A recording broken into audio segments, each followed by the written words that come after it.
Ej, a je tole dobro zgledal? A pokažem še z drugega kota?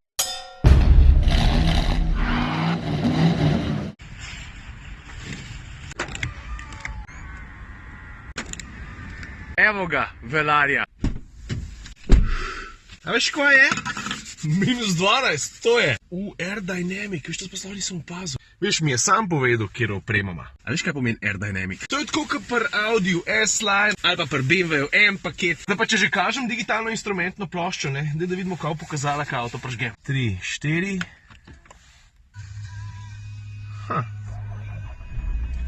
Gremo se nekam zapeljati, da bomo umeri, pa da ne bo obkoljen z drugimi avti, pa da začnem z opisom tele zadeve, zato ker sem že tukaj noter, je razkošje ambienta. Kaj je mraz? Prvi občutek, nič ne vem.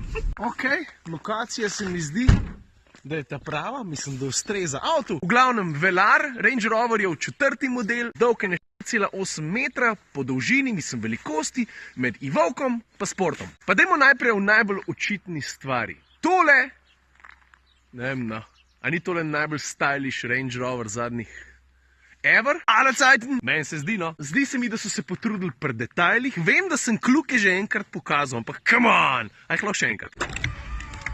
A ni dobro, no? Až pa še kup drugih manjših stylish dodatkov, recimo tale barva bakra se pojavi tukaj, tukaj, pa tukaj tudi, vidiš, ne rabiš veliko, da pokažeš veliko. Zdi se mi, da znajo biti pri Land Roverju subtilni, čeprav ta avto je zelo in your face. Mislim, daj poglej ga z tega kota tukaj, no, a ne zgleda tako, da te hoče požreti. Ampak z detajli pa znajo biti v easy. Daj poglej, koliko mehna je tale Aerodynamic značka. Ne rabiš več kot to, ne rabiš se deliti, lej me, tukaj sem, jaz sem grozen. Ne rabiš tega. Ok, zdaj pa caj, da se posvetimo kabini. A veš, pri avtih je doskrat tako, da so na zunaj oblikovani in sploh. A veš, da je dizajn razburljiv, da te pritegne, da rečeš, o, stari, koliko je zakon. Pa priješ v kabino, pa pogledaš, rečeš, aha, ok, manj bolj bi se pa lahko potrudili. No, pri Velarju pa, in to sporočam z veseljem, se to ni zgodilo. Dobro, veliko šteje recimo svetlo-temna kombinacija, ki je res huda in to naredi poseben feeling. Evo, takole zgleda v prvi vrsti.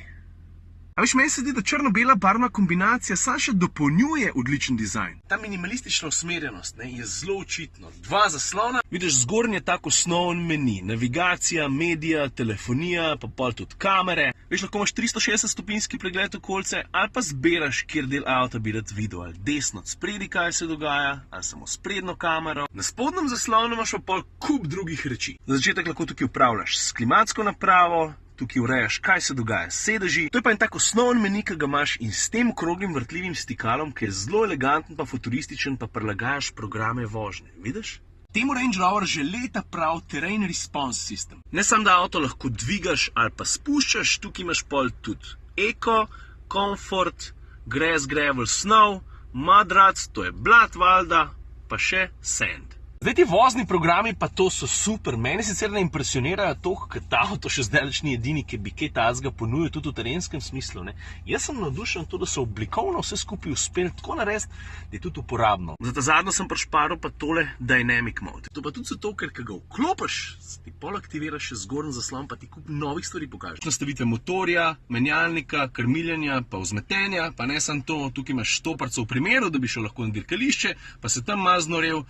Tukaj imaš merilc G-sil, na koncu pa še koliko imaš gasa ali pa žlajfe. Pa ker sem že v drugi vrsti, ne moram reči, da je prostorska ponudba ful izborna, ampak prostora za kolena imam več kot zadost, tudi če bi bil 5 ali pa 10 cm višji, sem prepričan, da bi prostora še nekaj ostalo, za glavo pa tudi. Drugače pa ne sam dizajn, tudi materiali. Plastike je izredno malo, večino kabine pokriva usne ali pa po stropu, pa po stebričkih Alcantara. Praviš, kaj zdaj gledam, stari? To po moje sploh ni. A to je Alcantara, je to semiš. Pa tudi vidiš instrumentne plošče, lahko malo prilagaš, ali imaš 2-dial view, 1-dial view, recimo takole.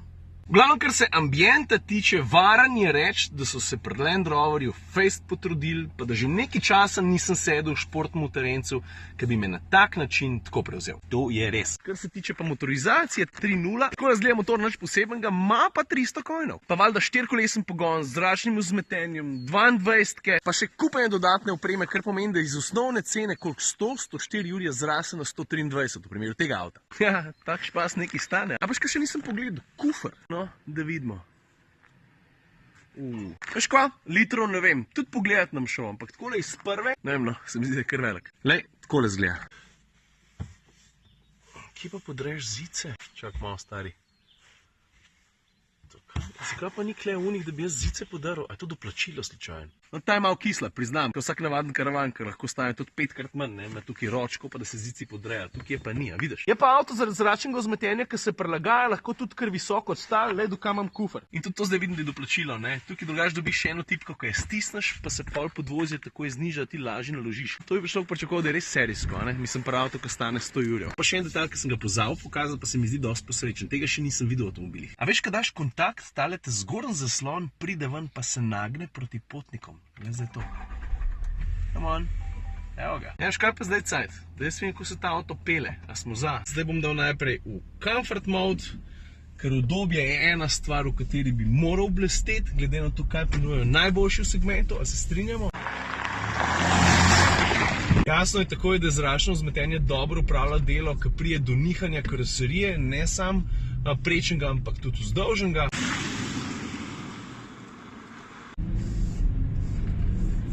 Tudi zdaj, prvo vprašanje je, kaj se zgodi, ko jaz zapeljem z asfalta, na eno mojo slabšo cesto.